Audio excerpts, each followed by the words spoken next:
This dude, they were really quick.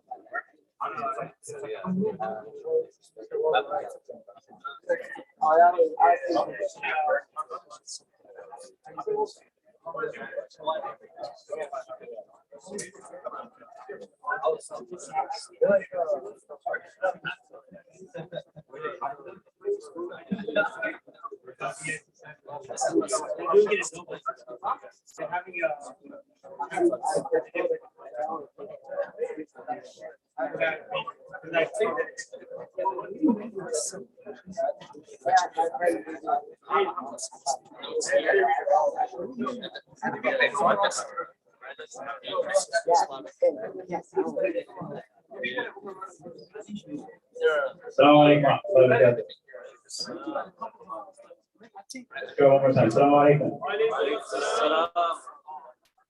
So as always, we are honored to have our beloved teachers, our Ustadh with us. So as we mentioned already, this will be our last session for tonight. Ustadh Yousif will be speaking about what he spoke about after Asr prayer. He gave an introduction to the topic. So inshallah, I encourage all of my peers here to, if possible, take notes. Inshallah, pay special attention. The topic is hope and fear of Allah subhanahu wa ta'ala. And even if you miss the session after Asr, you will still be able to understand and grasp everything that Shaykh is mentioning. And towards the end, inshallah, we will have an opportunity for those who aren't able to ask the questions at the moment, and for those questions that are relevant to this topic. So without any further delay, inshallah, Shaykh will be.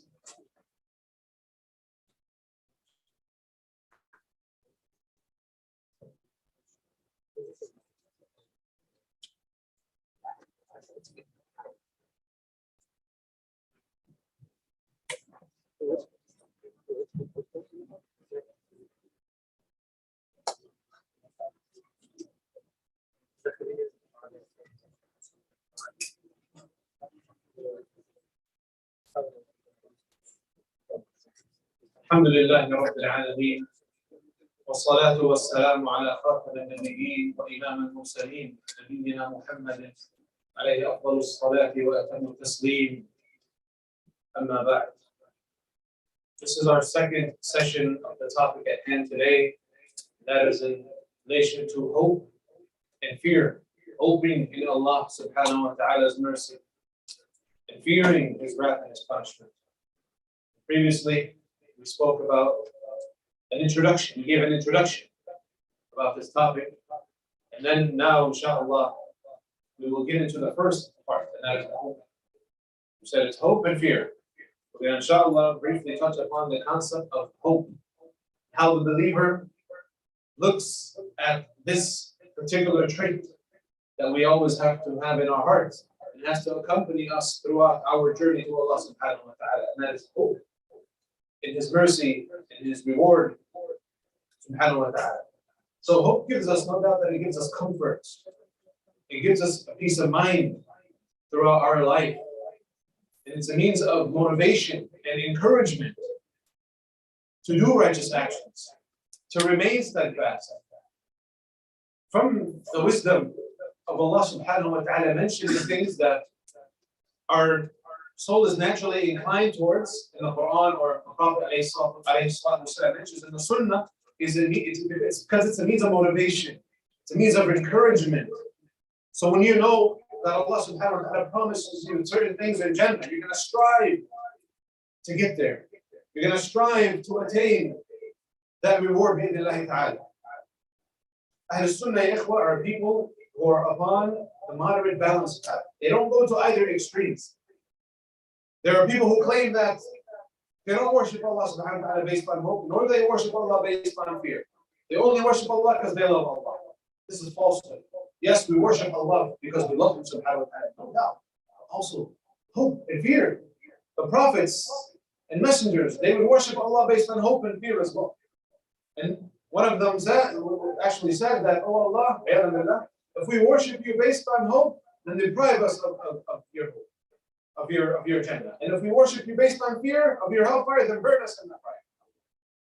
So the believer, ya ikhwa, the Muslim upon the straight path, and we ask Allah to make us all from them, and to guide us to that, is one who worships Allah subhanahu wa ta'ala with these pillars of ibadah that's come from the heart.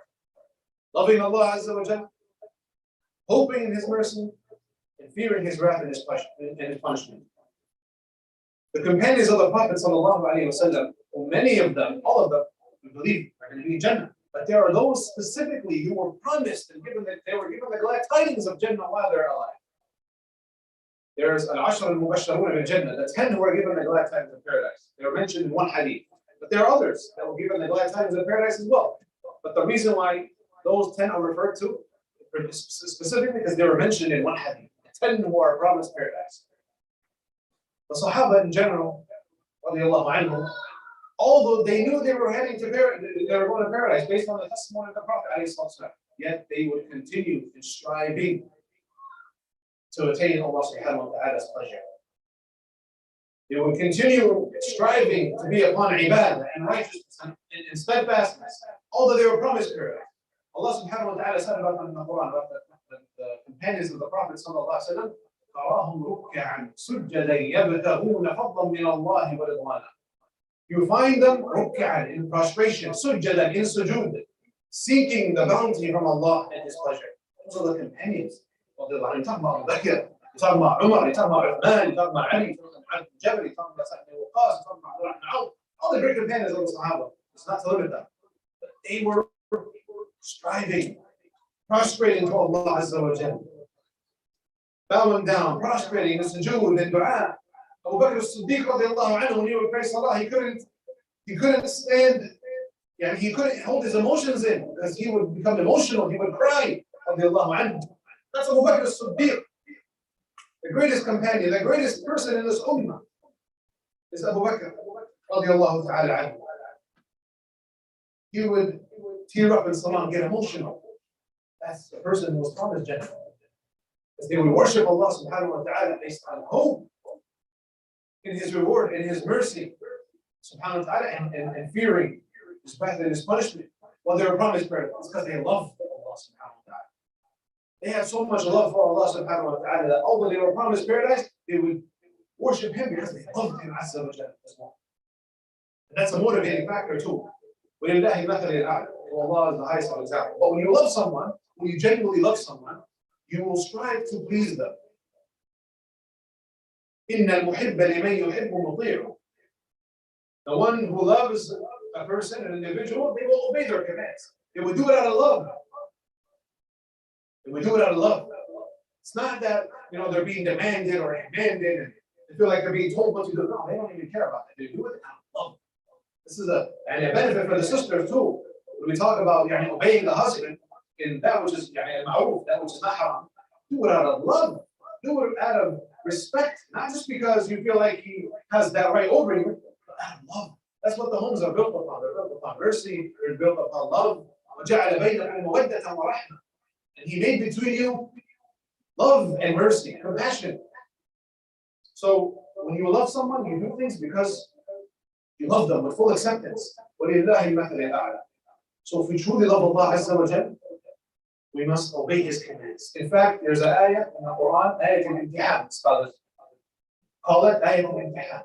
What is this ayah? It's in Surah Al-Imran. Anyone want to, other than of course, anybody, all of you, mashallah, anybody want to guess what this ayah is? Ayah al-imtihan. Allah subhanahu wa ta'ala says in the Quran to His Messenger sallallahu alayhi wa sallam, قُلْ إِن كُنْتُمْ تُحِبُّونَ اللَّهَ فَاتَّبِعُونِي يُحْبِبْكُمُ اللَّهُ وَيَغْفِرْ لَكُمْ ذُنُوبَكُمْ. إِن كُنْتُمْ تُحِبُّونَ اللَّهَ, say if you truly love Allah, because anyone can claim they love Allah. Even the hypocrites, they claim they love Allah. But deep down in their hearts, they have they're enemies of Allah. The hypocrites, the true actors. قُلْ إِن كُنْتُمْ تُحِبُّونَ اللَّهَ, what's the scale? If you truly love Allah, فَاتَّبِعُونِي يُحْبِبْكُمُ اللَّهُ. Then follow me, follow Muhammad alayhi salatu wasalam, then Allah will love you. Because Muhammad sallallahu alayhi wa sallam is conveying to us that which Allah subhanahu wa ta'ala loves. He's conveying to us that which Allah loves. So anything that Muhammad sallallahu alayhi wa sallam didn't convey to his ummah, it means that Allah subhanahu wa ta'ala isn't pleased with it. أَمْ لَهُمْ شُرَكَاءُ شَرَعُوا لَهُم مِنَ الدِّينِ مَا لَمْ يَأْذَنْ بِهِ اللَّهُ. So they have partners that legislated for them in their religion that which Allah isn't pleased with, they didn't allow. So anything that's not from the religion of Islam is not something that Allah subhanahu wa ta'ala is pleased with, although people may assume it is, they may think it's a good action, they may think it's a good bid'ah, a good innovation. There's no good innovations in Islam. Because if you open that door, where's the limit? Where do you stop there? People will invent all kinds of things. And it's only Allah subhanahu wa ta'ala that has the right to legislate his religion. And the Prophet alayhi salatu wasalam, and he just conveyed to us the religion of Allah subhanahu wa ta'ala. And upon you, O Muhammad sallallahu alayhi wa sallam, is just to convey. And this is a benefit that we all take as followers of Muhammad sallallahu alayhi wa sallam. This all we have to do, all we can do is just to convey the message. All we can do is convey the message. Don't become disheartened, ya akhi. If you give da'wah to someone, or sister, if you give da'wah to another sister and they don't accept what you have to say, don't become disheartened. Yes, you feel sad that they're not accepting the truth because they're not accepting the truth, but not because they're not accepting your advice per se. Because at the same time, if they were to accept an advice from someone else, we should be happy because they accepted the truth. And ultimately, what we want for us and everyone else is to accept the truth. It doesn't matter at the end if it's from you or for someone else who's calling to the truth as well. As long as that person is saved, you should be happy. You should be happy for them. That's why the Messenger alayhi salatu wasalam, he went to visit an ill Jewish young man. After he left, he told him to accept, told him to call him to Islam, he called him to La ilaha illallah. And the father of that young Jewish kid, he looked at him, the young Jewish kid looked at his father. Because as children, when we're young especially, we want confirmation from our fathers. And we look at them as people who tell us what's right and wrong. So he looked at his father, he told him, the Yahudi is telling his son, obey the father of Qasim. Muhammad sallallahu alaihi wasallam. His kunya was also Qasim. Why? Because he knew that he sallallahu alaihi wasallam was coming with the truth. يعرفونه كما يعرفون أبناءهم. As Allah subhanahu wa ta'ala said about them. The people of the book, from the Jews, they knew him alayhi salatu wasalam the way that they knew their own children. They knew of the coming of Muhammad sallallahu alaihi wasallam. But why did they not accept?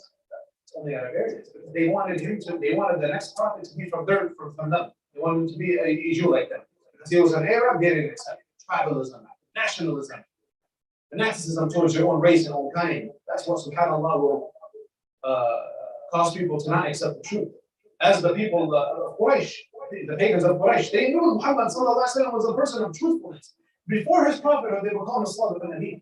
Abu Lahab, Abu Jahl, those people had animosity towards him. After his prophethood, they were the ones who knew he was the Ustadh ibn Nabi, the trustworthy one, the one who doesn't lie. As soon as he began to tell them to worship Allah alone and to not worship these false gods, these idols, they turned the table on him. They said, oh, he's a liar, he's a sorcerer, he's a magician. But deep down inside, they knew that he's speaking the truth. It's just arrogance. It's just arrogance that stopped them from submitting to that. So, despairing is the opposite of hope.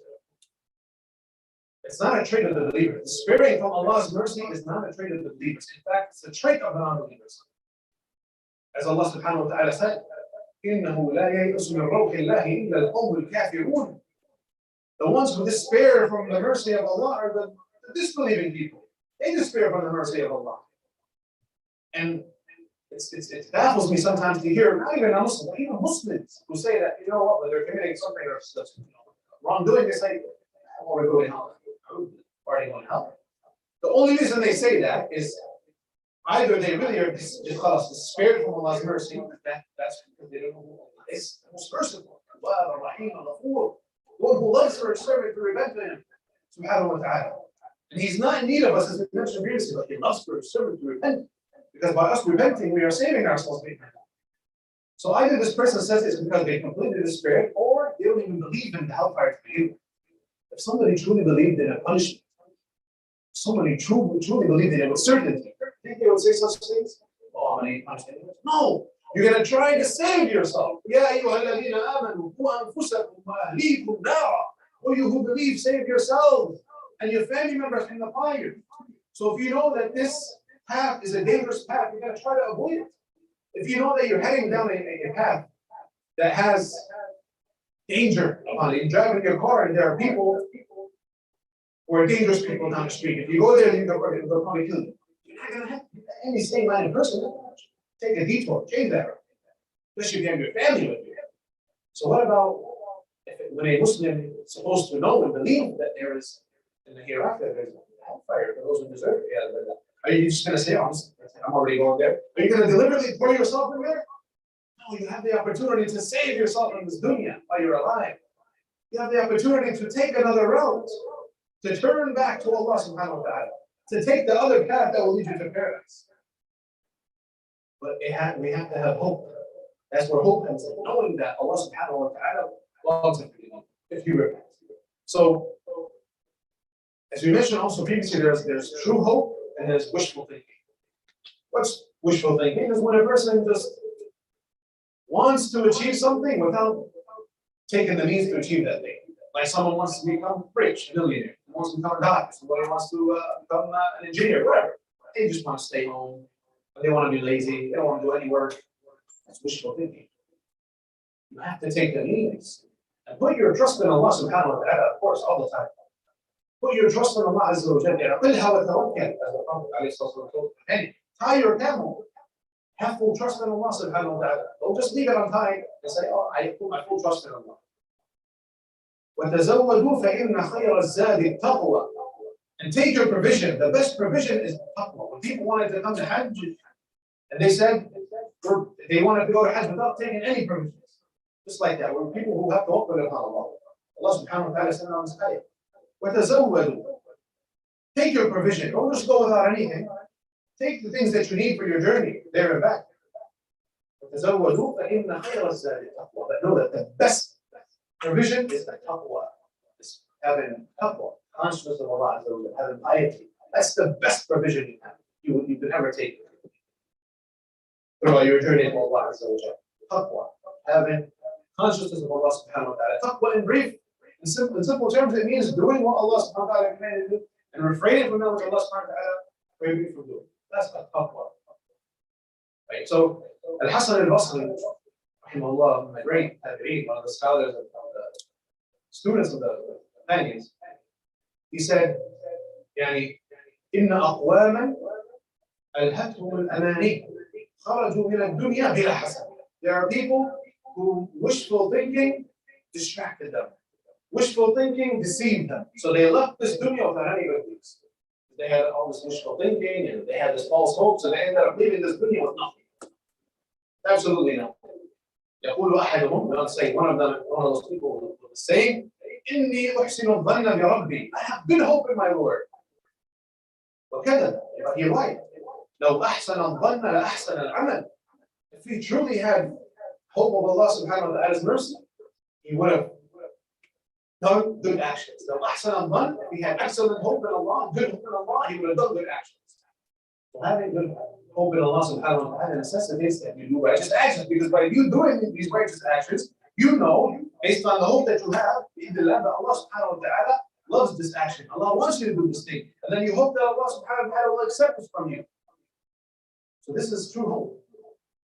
It's having full tawakkul upon Allah, having good thoughts about Allah subhanahu wa ta'ala, no doubt, that it's accompanied with righteous actions. Having good thoughts about Allah subhanahu wa ta'ala, but not performing any righteous actions, not praying, not fasting, not doing, committing all kinds of sins, not repenting, just basically a Muslim by name, as they say. This is not true hope in Allah. True hope is accompanied by action. We know that no matter what we do, we can never pay back Allah subhanahu wa ta'ala. We're always going to have shortcomings. But as long as you're doing what you have to do with the shortcomings, then you have hope that Allah subhanahu wa ta'ala will accept from you and forgive you. Subhanahu wa ta'ala, have mercy upon you. That's true hope. So that refutes both extreme sides, those who have wishful thinking, false hope, and those who are people who despair from the mercy of Allah. They have so much fear that fear overtakes any kind of hope, so they end up despairing altogether. And then, as we said previously, those who despair, they will not do any good actions, they will not repent, so they will destroy themselves with their own hands. The prophets and messengers, Allah subhanahu wa ta'ala praised them for this trait of having hope and fear. إنهم كانوا يسارعون في الخيرات ويدعوننا رغبا ورهبا وكانوا لنا خاشعين. The prophets and messengers, Allah subhanahu wa ta'ala mentioned a few of them, and He said at the end, they would hasten to perform good actions, the khayrat. They would hasten to perform good actions. وَيَدْعُونَنَا رَغَبًا وَرَهَبًا. And they would call upon Allah subhanahu wa ta'ala out of fear and out of hope as well. Out of hope and out of fear. Targheeb wa targheeb. They would call upon Allah based on hope, bringing Allah subhanahu wa ta'ala's word of mercy. And at the same time, they would call upon Allah, fearing His wrath and His punishment. وَكَانُوا لَنَا خَاشِعِينَ. And they were from those who had khashya. Khashya is different than fear. As the scholars mentioned, there's the subtle difference between khashya and khawf. إِنَّمَا يَخْشَى اللَّهَ مِنْ عِبَادِهِ الْعُلَمَاء. Indeed, those who truly fear Allah are the people who have knowledge, and the scholars, the people of knowledge, people who know about Allah subhanahu wa ta'ala, who have knowledge of Allah. Scholars say fear, al-khawf, is when you fear something that's going to harm you. Like, for example, you see a lion running right at you. Naturally, you're going to fear the lion coming at you, eating. Like in al-khashya is fear accompanied with love and greatness of the one you are fearing. Here we're talking about Allah subhanahu wa ta'ala. So we have khashya, it's based on fearing Allah Azza wa Jal, and also based upon loving Allah and knowing the greatness of Allah subhanahu wa ta'ala. So it's a level above. So those who truly know Allah, they will attain khashya of Allah Azza wa Jal. The prophets and messengers, they were the people who had the most complete iman, who were the most complete in their iman and their faith. And they would still worship Allah Azza wa Jal based on hope and fear. Of course, at the head of that is love. The Prophet alayhi salatu wasalam would stand up at night time, praying to Allah subhanahu wa ta'ala, qiyam al-layl, all night, most of the night. The mother of the believers, Aisha radiallahu ta'ala, would ask him, O Messenger of Allah, and you're doing all of this, and Allah subhanahu wa ta'ala has forgiven anything that you will do from the past and from the future sins. غفر الله لك ما تقدم من ذنبك وما تأخر. He told her sallallahu alayhi wa sallam, أفلا أكون عبدا شكورا. Shall I not be a thankful servant? Shall I not be a servant of Allah who shows gratitude? So we take from this day, is that one of the means of showing gratitude is by us adhering to Allah's command. It's not just merely enough to say, Alhamdulillah. Yes, Alhamdulillah, of course. We say it, we believe in it in our hearts. We believe that this blessing, this ni'mah is from none other than Allah. وَمَا بِكُم مِّن نِعْمَةٍ فَمِنَ اللَّهِ. There is no blessing that you attain except it is from Allah. Don't ever think, we should never think that this good thing that's happening in our life is because of our own efforts, because of our own intellect, because of our own hard work and striving. Yes, that's a need, that's a reason. But if Allah subhanahu wa ta'ala didn't give us success to attain that, we will never attain it. You have two people who have the same qualifications. This person has been given success in his career. This person is still without a job. Why is that? Oh, don't say, it's luck, more luck than being luck. It's because Allah subhanahu wa ta'ala has given this person this thing. And Allah subhanahu wa ta'ala has a will for the other person, for a hikmah, for a wisdom that He knows subhanahu wa ta'ala. So the point is, every blessing we have it must be attributed back to Allah subhanahu wa ta'ala. We should never become content and pleased with our own nafs. Always, we have to always display our need of Allah Azza wa Jalla. No matter how wealthy you get, how successful you get, always remember that this is from Allah. He subhanahu wa ta'ala is the one that gave it to you, and He Azza wa Jalla can take it away from you if He wills. قل اللهم مالك الملك تؤتي الملك من تشاء وتنزع الملك ممن تشاء وتعز من تشاء وتذل من تشاء بيدك الخير إنك على كل شيء قدير. Oh Allah, as Allah subhanahu wa ta'ala says in Surah Al-Imran, teaching the Prophet ﷺ, and all of us that follow him, oh Allah, the possessor of all kingdom, of all the dominion. You give kingdom to whomever you will, and you take the kingdom from whomever you will. You give honor to whomever you will, and you give humility to whomever you will. In your hand is all the khair, all the goodness. So, as Muslims, whenever you see something good in others as well, you have to ask Allah subhanahu wa ta'ala to bless that person with that. As He said, alayhi salatu wasalam, the hadith, الذي حسنه الألباني رحمه الله, sound by الألباني, إذا رأى أحدكم من نفسه أو ماله أو أخيه ما يعجبه فليدعو له بالبركة فإن العين حق. If one of you sees something in himself that he likes, or in his brother, general meaning as well as your sister, that you like in them, meaning if you see anything in another Muslim that you like in yourself or them, then ask Allah to bless that thing. فإن العين حق. I said, the evil eye is real.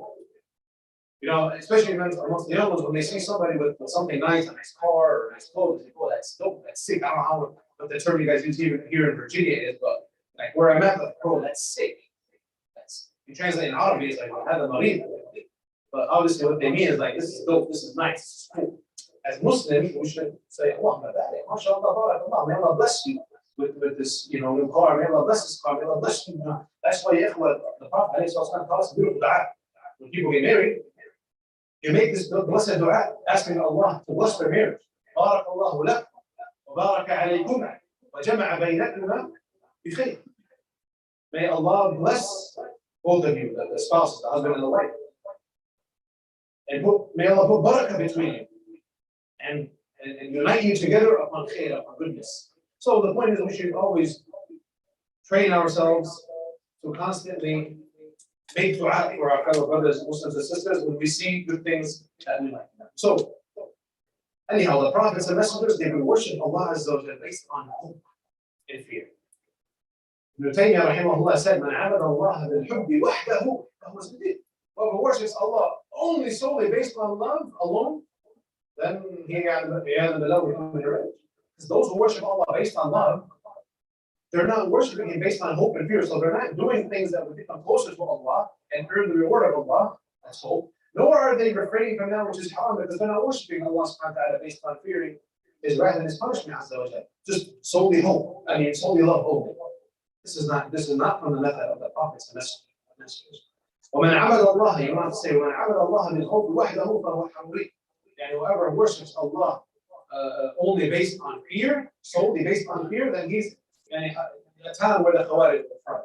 People who excommunicate Muslims, as we said previously, the Muslim commits a major sin, they take him out of the whole Islam. This is no doubt, this is misguidance. We said that a Muslim, we all can fall Muslim. Everyone is prone to fall into sins. Everyone is prone to fall into the mistakes and saying they will not make the best of those who repent. So that doesn't take one out of the whole of Islam. Who commits a major sin.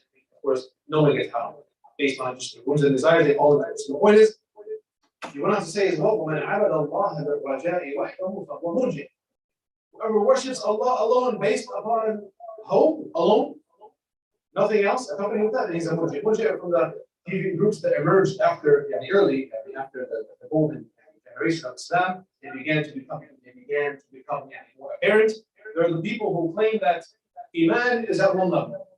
They have so much hope that no matter what they do, their Iman is the same Iman as Abu Bakr, the Sahaba, and everyone else. That's why you find many of them not refraining from haram. They don't do things that Allah subhanahu wa ta'ala has obligated them, because they assume that Allah is all forgiving, all merciful. Yes. But what about Allah subhanahu wa ta'ala shadeen al-iqab as well? What about Allah subhanahu wa ta'ala's most severe punishment as well? What about the obligation that Allah is going to ask you about on the day of resurrection? Forsaking all of that, just with the notion of worshipping Allah based upon hope alone. So, and they don't have to say, وَمَنْ عَبَدَ اللَّهَ بِالْحُبِّ وَالْخَوْفِ وَالرَّجَاءِ فَهُوَ مُؤْمِنٌ وَحِدٌ.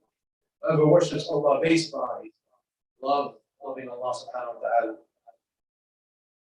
hearing Allah subhanahu wa ta'ala, and hoping in Allah Azza wa Jalla's mercy and reward, he is the true believer, the true wahid. Person was upon true Iman. The way that the belief, the creed that the prophets and messengers were upon, worshiping Allah based on hope and fear. So from the fruits of hope, there are many fruits that stem from having hope in Allah subhanahu wa ta'ala. Number one, it causes one to often remember Allah Azza wa Jalla and to motivate one. It motivates you to hasten to do good deeds. So whenever you approach an ibadah, you should do it based on hoping in Allah's reward for you doing this in the hereafter. So whenever you come to perform salah, you in your heart have husn al-dhann. You have great hope that Allah subhanahu wa ta'ala will accept this from you. You ask Allah to accept it from you. You ask Allah to accept it from you. You should have hope that you have done something that Allah subhanahu wa ta'ala is pleased with. That's why, those people, and this is a very important point, which you mentioned, a lot of people have these intrusive thoughts, which are known as al-waswas, and shaitan, whispers of shaitan. It's a big problem if one doesn't approach it the right way. Person wants to perform salah, but he has waswas, where he feels like, or she feels like they have to keep repeating the salah. They have to keep repeating the hell. They have to keep making wudu all over again. Oh, I didn't wash this part correctly, let me go back and do it again. They spend 15, 20 minutes repeating wudu, and then they miss the salah. This is waswas, this is a disease. It's not normal like that. Or they feel like they passed gas or passed wind when they never did. This is all from waswas of shaitan. That we have to, the best way after making dua, Allah subhanahu wa ta'ala to help you to free you from this and seek a refuge with Allah subhanahu wa ta'ala from shaitan, the best way to go about this is to simply ignore waswas. Ignore it. Don't even give it any attention. If shaitan whispers into you, makes you think that you want to go. No. So you're a liar, I have a word. You're a liar, I have a word. Oh, you didn't perform salah correctly, you missed the rak'ah after you finished salah. No. Shaitan is a liar. I did pray salah correctly. And move on. Move on. These intrusive thoughts come from shaitan al-rajim to cause you to despair or to just deter you from that ibadah. Because if one feels like ibadah is a burden, ibadah is something heavy, well, I have to make wudu all over again, I have to keep performing salah over and over again, the same salah, then one may eventually end up just living it off the other and despairing. This is what shaitan wants. He comes at us from the angle of a good intention. Like, I really want to pray right, I want to wudu right. But in fact, what you're doing is you're giving in to him. You're giving in to him, to his waswas. And the ironic thing is, many people, when I ask a specific question, they say, I have waswas, and how do I deal with it, right? Like, we all know Surah An-Nas. الذي يوسوس في صدور الناس. So you affirm that you have waswas. Waswas is from who? From shaitan. So by you knowing that you have waswas from shaitan, you should automatically know that he's going to continue whispering in your hearts, in your mind, for you to do something that will end up harming you with that. So you should ignore that from the first place. That's why he said, عليه الصلاة والسلام, يأتي الشيطان أحدكم فيقول من خلق كذا ومن خلق كذا حتى يقول من خلق ربك فإذا بلغه أن يستعذ بالله ويأتي. Shaitan will come to one of you and say, will cause you to think, who created this, who created that, until he makes you think, okay, who created Allah?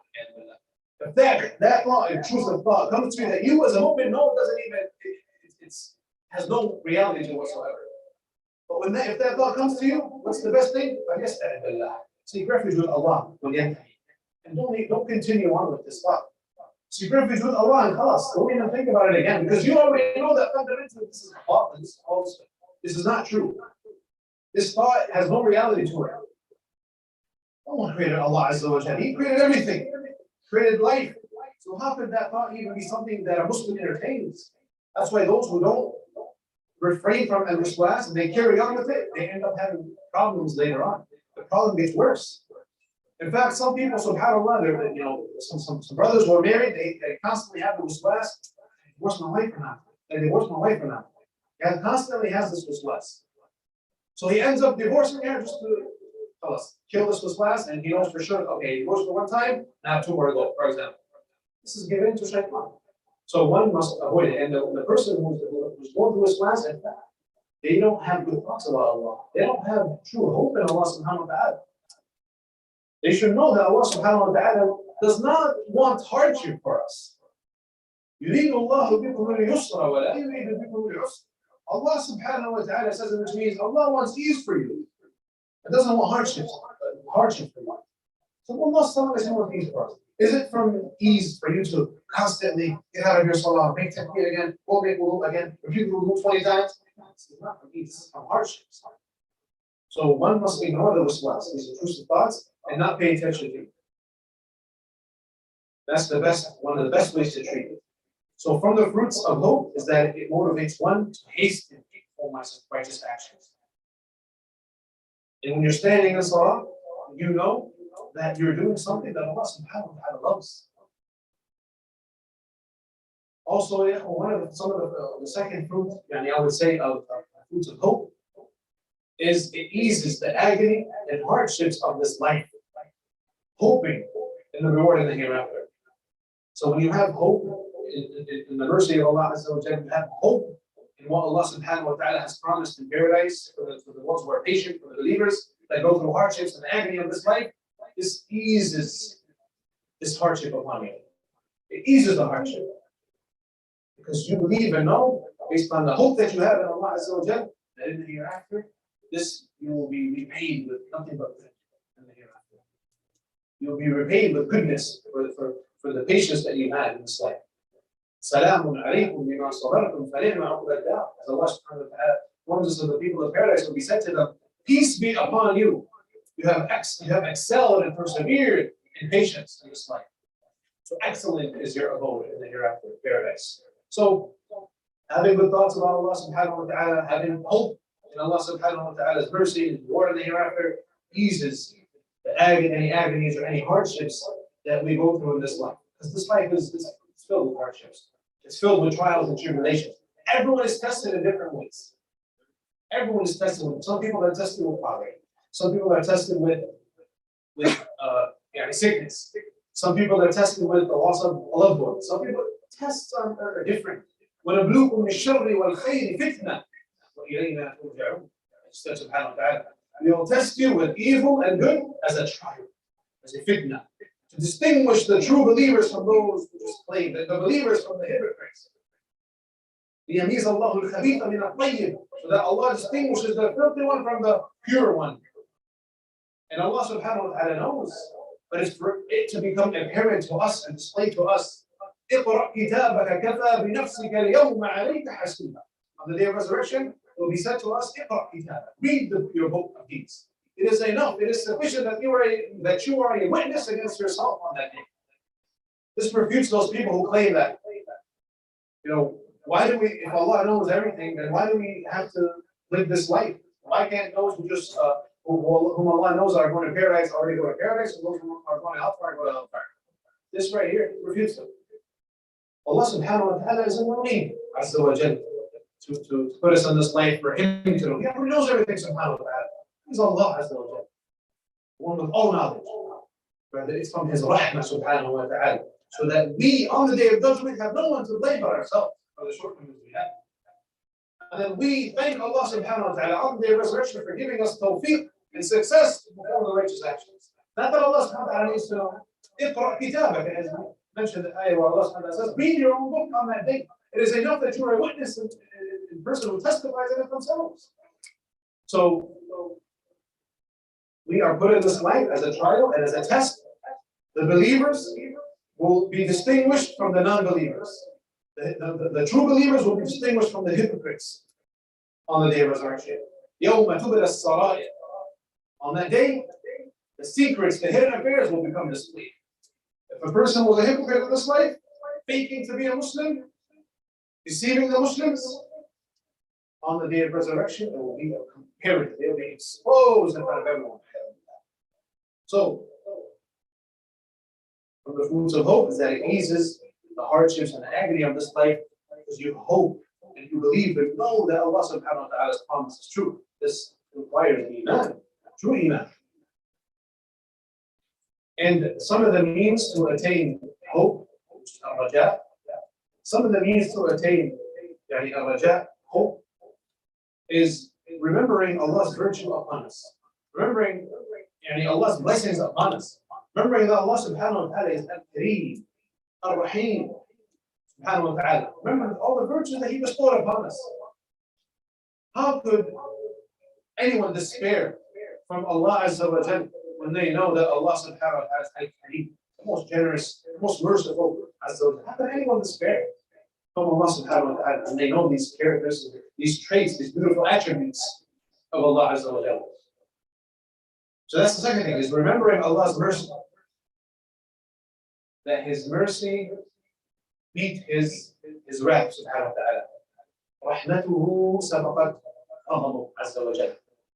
إن رحمتي وسعت كل شيء. His mercy عز وجل encompasses everything. So His mercy, your sin is not greater than Allah's mercy subhanahu wa ta'ala. Your sin is never greater than Allah's mercy. So don't ever despair. And the third is remembering the reward in the hereafter. Remembering what Allah subhanahu wa ta'ala promised the believers. As we mentioned previously, remembering that every hardship you went through in this life, whether it's in your ibadah, whether it's in different things you deal with in this life, none of that will go in vain. And Allah Azza wa Jalla will reward you. And as the hadith of the Prophet ﷺ said, حُفَّتِ الْجَنَّةُ بِالْمَكَارِهِ وَحُفَّتِ النَّارُ بِالشَّهَوَاتِ. Jannah was surrounded by hardships. The path of paradise was surrounded by hardships. So we should expect that in this life. We should expect to go through a difficult path to paradise. It's not easy. It's not an easy path. But then those who strive against themselves, Allah subhanahu wa ta'ala will make it easy for them to do. Even if the ibadah is naturally somewhat hard on the soul, like waking up in the morning with the dawn hours, getting out of your bed for Fajr prayer. Not something that's so easy on the left to do, but the true believers don't do it. It requires the strength of Iman, not the strength of the physical strength of muscles. How many brothers, mashallah, they're at the gym, they're maxing out 450 pounds or whatever, but they can't lift up that blanket off themselves to pray Fajr. Is that the true strength? Is that the strength that's praiseworthy? المؤمن القوي خير وأحب إلى الله من المؤمن الضعيف. The strong believer is more beloved to Allah than the weak believer. Some people, they automatically interpret this hadith as, oh, the believer was physically strong. That's not what's primarily intended in this hadith. Obviously, you can fall under that. Yes, secondarily, the Muslim should be a person who's strong, not a weakling, not a weak person, right? But even more important than that, the Muslim must be strong in his or her iman. Because when you're strong in your iman, you fear no one but Allah. You don't fear the people. You don't fear the consequences from the people. من التمس, as in the hadith of our mother Aisha, which said, he said, من التمس رضا الله بسخط الناس رضي الله عنه وأرضى الناس عنه. Whoever seeks the pleasure of Allah, even at the expense of displeasing the people, Allah will be pleased with that person. And guess what? The people will also be pleased. Allah subhanahu wa ta'ala will cause the people to be pleased with them as well. Obviously, not everyone, the people of false, are not going to be pleased with the people of truth, although they may fake it for whatever reason, but the people of Iman, even those who have shortcomings, they'll still be pleased with you. Allah will instill at least them respecting you in their hearts, because you are seeking Allah's pleasure over the people's pleasure. And on the contrary, وَمَنْ الْتَمَسَ رِضَى النَّاسِ بِسَخَطِ اللَّهِ سَخِطَ اللَّهُ عَلَيْهِ وَأَسْخَطَ عَلَيْهِ النَّاسِ. Whoever seeks the pleasure of the people at the expense of displeasing Allah, the Lord of the people, Allah will be displeased with that person, and He will cause the people also to be displeased. So it's a lose-lose situation. So the believer, is one who doesn't fear any consequences from the people. You have to speak the truth, even if the people aren't going to like it. Of course, with hikmah or the hasanah, but in general, because we find nowadays, especially here in the West, we find many people, many du'at, they're out there trying to say things that will appease either the non-Muslims or will appease the Muslims who are influenced by these Western different ideologies. They're saying things that are cut clear, not true in Islam. And they're not doing them a favor, by the way. They're cheating them. Because if you truly want good for them, you would tell them Islam the way it is. The way that Allah subhanahu wa ta'ala revealed it. You're not going to sugarcoat the deen and water things down just to appease other people. You find many brothers, for example, they're so keen in talking about women's issues, women this, women that. Which of course Islam is the only religion on earth, in the world, that covers and takes care of women's rights. Allah. More so than these people. We don't need these people to tell us how to treat our women. Islam already, the Prophet ﷺ already told us how to treat our women with respect, with honor, to be good to them, to be pray with them, to be loving towards them, and much more. Islam already taught us that. We don't need them to teach that. But the point is, some of these brothers, they'll sit there and just focus solely on how some women are oppressed by, of course, bad husbands. But they forsake the fact that also there are brothers who are being oppressed by some sisters too. Especially here in the West, there are many cases where a person gets divorced. This may be off topic, but subhanAllah, there's one thing to mention another. The point is for us to only fear Allah and not to fear the people. But in the West, you find that some brothers, they get oppressed by the system here because the sister doesn't fear Allah, and she takes advantage and exploits the system. And as our dear sisters, listening, they should help each other out in that which is right. Not help each other in transgression, وَتَعَاوَنُوا عَلَى الْبِرِّ وَالتَّقْوَى وَلَا تَعَاوَنُوا عَلَى الْإِثْمِ وَالْعُدْوَانِ. Help each other in that which consists of piety, البر والتقوى and taqwa of Allah Azza wa Jalla. Do not associate with one another and help each other in transgression and sin. So the point is, some people they try to appease the crowd and they tell them what they want to hear, forsaking the matters that they should be hearing. When you go to a doctor, you want the doctor to tell you the truth. You don't want the doctor to just sugarcoat things and tell you, oh, everything is fine. When deep down inside, the reality is things are not fine. Allah protect all of us. But a person, for example, could have a serious illness or a serious disease that needs to be treated. But the doctor says, it's okay, you're fine. Would that patient be pleased with the doctor when they walk out and find himself? So these people that will come on the day of resurrection, that were told from the people, no problem, everything is fine. They're supporting their ideas and views that are contrary to Islam on the day of resurrection. Guess what? As Allah subhanahu wa ta'ala told us, they don't want to free themselves from those people. وَقَالُوا رَبَّنَا إِنَّا أَطَعْنَا سَادَتَنَا وَكُبَرَاءَنَا فَأَضَلُّونَا السَّبِيلَ رَبَّنَا آتِهِمْ ضِعْفَيْنِ مِنَ الْعَذَابِ. Those people on the day of resurrection that followed the people that misguided them and didn't give them Islam, the authentic way, they will on the day of judgment ask them, they will free themselves from them, they will say, they'll blame them. They say, oh Allah, we obeyed our masters, our people, the big people, the people who were of influence. So Allah give them curse them and give them twice the punishment. So the point is that the believer must fear Allah. The believer must speak the truth. Regardless if the general masses aren't going to accept or have a problem with it. Because if a person is speaking the truth, meaning on sunnah, on right understanding, and at the end of the day, it shouldn't harm you what people say about you. Likewise, at the same time, people praise you, don't let that get to your head, because Allah knows your reality. Allah knows your true situation. Allah knows our reality behind those doors. So never let that get to your head. Yes, it was asked, يا رسول الله رأيت الرجل يعمل الخير ويدحر عليه الناس قال صلى الله عليه وسلم تلك عاجل بشرى المؤمن أو كما جاء في الحديث. You see that the person does righteous action and the people praise him for it. He said, this is the instant or the immediate glad tidings for the believer in this life. So yes, there's khair in that. If you're not going out there and seeking that, your intention is not to seek that. This is عاجل بشرى المؤمن inshallah. But the point is, don't allow the fear of the people to cause you to refrain from speaking the truth or doing the truth, because at the end of or being upon the truth, because at the end of the day, it's only Allah Azza wa Jalla that we fear, that we must fear. We must fear the punishment in the hereafter for violating Allah's right at the expense of pleasing the people who themselves will stand in front of Allah and be judged. So the point of this topic mainly was to speak about the first concept, that is hope. That is hoping in Allah subhanahu wa ta'ala's mercy. And you notice something down at the end here. I'm old school, I like to still write on pieces of paper and whatnot. But so when should a believer have more hope? The scholars say, when with this inshallah, I think it's about time. The scholars say the believer should have more hope than fear in certain situations. From them is when the believer is approaching death. When the believer is approaching death, when you're at the last stages of your life, you feel like you're in the last parts of your life. At this stage, if you're a believer, you should let hope overtake fear. You should have more hope at that time than fear. He said, sallallahu alayhi wa sallam, لا يموتن أحدكم إلا وهو يحسن الظن بالله.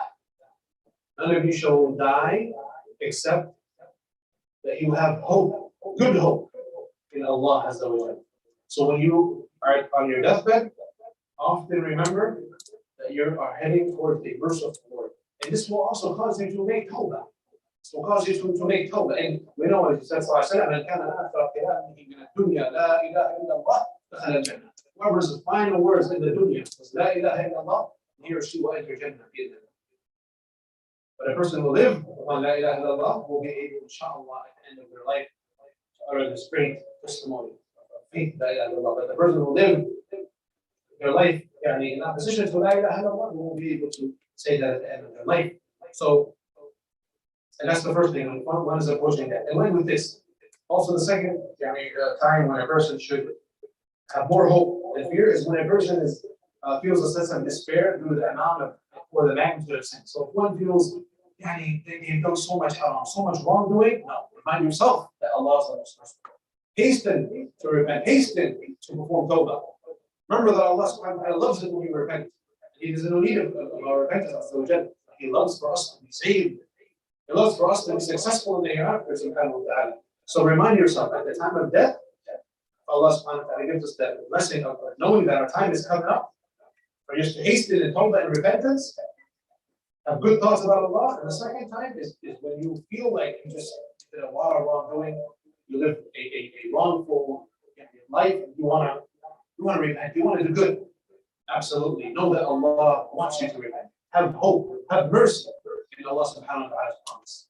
More than you will have fear at that time. So if you can have more fear while already coming out of a state of committing wrongdoing, then it's going to cause you to despair even more. Rather, that fear should cause you to have hope in the mercy of Allah subhanahu wa ta'ala. And we'll end this session here, inshallah. And Allah knows best. Whatever I said good is from Allah subhanahu wa ta'ala alone. Whatever I said that's wrong or mistake from my nafs, myself, and shaitan, and Allah and His Messenger are free from that. Wallahu ta'ala a'lam wa sallallahu wa sallam wa baraka ala nabiyyina Muhammad wa ala alihi wa sahbihi.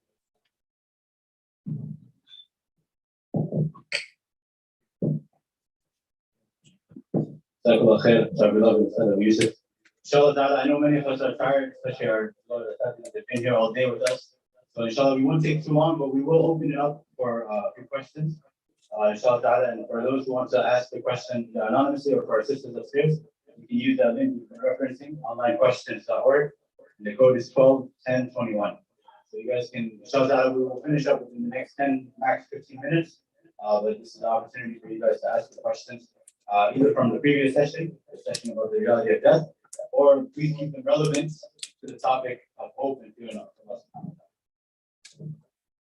Onlinequestions.org. The code is yesterday's date, 121021.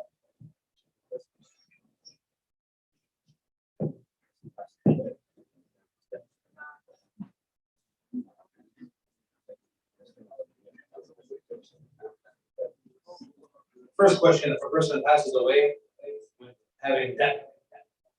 Now, the Prophet ﷺ did not pray upon a janazah where a person has debt. It shows the severity of the matter. One that has debt should hasten to pay off that debt as soon as they could, right? Now, in regards to the ruling on this, a person dies while having debt. Is his or her family members, are they obligated to pay off that debt? As the scholars say, they're not obligated, but it's from Ibad al-Ihsan, Ibad al-Birr. It's from good manners, good actions, that they pay off that debt for that, that's upon the individual. It's a good thing that they do that. It's encouraged to do that. But is it an obligation? Not an obligation. Because the debt was for that person, not for those inheritors, for example. So the point is, one should hasten to pay off the debt. And if one passes away while having debt, it is from good manners to pay off that debt for that person.